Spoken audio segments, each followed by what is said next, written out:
So in recent times, in order for us to operate in permissiveness and to allow Satan into our communities, what the devil did was that he sponsored a doctrine which is hyper grace doctrine that stretches grace out of context.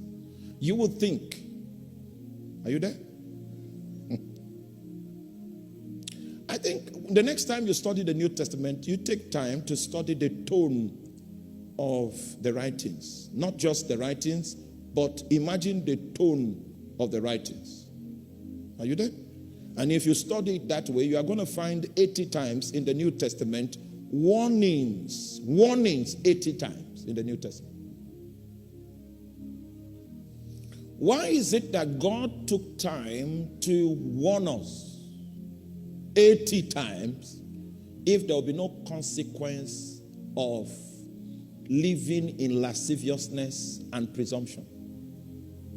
The reason for warnings is to take you beyond the scope of being able to sustain an excuse for your permissiveness and for your presumption.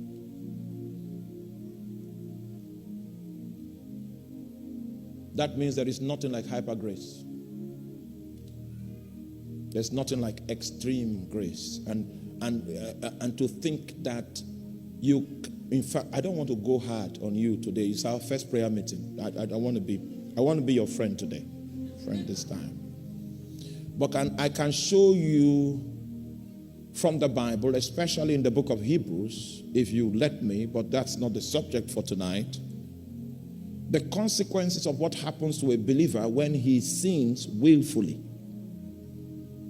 It is possible for a believer to be overtaken in a fault. I don't wish that for you, but if you're overtaken in a fault, it means that your will was not involved in the situation that bedeviled you.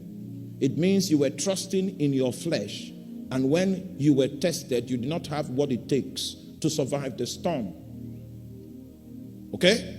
But in the book of Hebrews, chapter 10, from verse 28. Put that on the screen for me. Can I walk with... Okay, wait. Just a moment.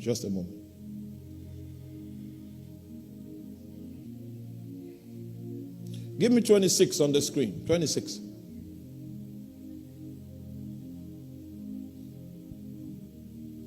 (26) says, "For if we sin willfully after we have received the knowledge of the truth, there remaineth no more sacrifice for sins, but a certain fearful looking for of judgment and fiery indignation which shall devour the adversaries.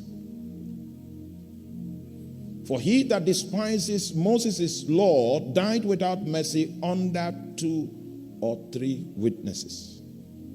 How much sorrow punishment?" That means there's something worse than death. "Suppose ye," then he gives us the 3-count charge of a man that decides to sin willfully because he went to a conference and the pastors taught him that you can't sin away your salvation. I know you've heard that. That because your salvation was not a product of works, you cannot be relieved of your salvation by works. And it sounds logical.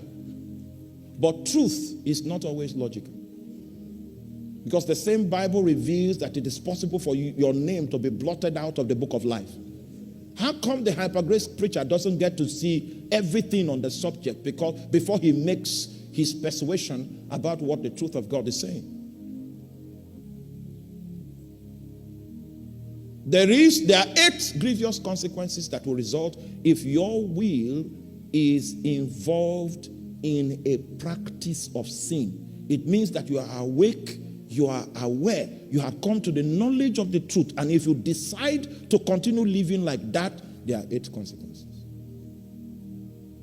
And it will interest you to know. Let me show you the 3-count charge first. These punishments, death would have been better than these punishments. And I'm reading from the New Testament, not from Exodus. I don't have time to work it because those 80 scriptures, I'm supposed to show you each one. And then by the time we do that, you will now discover that Satan too has hired preachers. And those voices will prosper because the average church member right now is not willing to hunt for truth. He said, of how much sorrow punishment suppose ye shall be taught worthy who had trodden underfoot the Son of God. That's first count charge. Means you saw Jesus and then you trampled on him. Second count charge. And had counted the blood of the covenant wherewith he was sanctified an unholy thing. So the blood of the covenant by which we were redeemed, on the basis of which forgiveness is a possibility, has now been despised. Third count charge. And are done despite unto the Spirit of grace. It means sinning willfully is despising the Spirit of grace. He introduced himself as the Holy One of Israel because it would take a commitment to holiness to keep him around. Oh my, you are not with me. I know you won't say amen again today. It would take a commitment to purity, to maintain your intimacy with him. Don't believe anyone that is talking intimacy when his life is filthy. And we have many of them like that in Africa.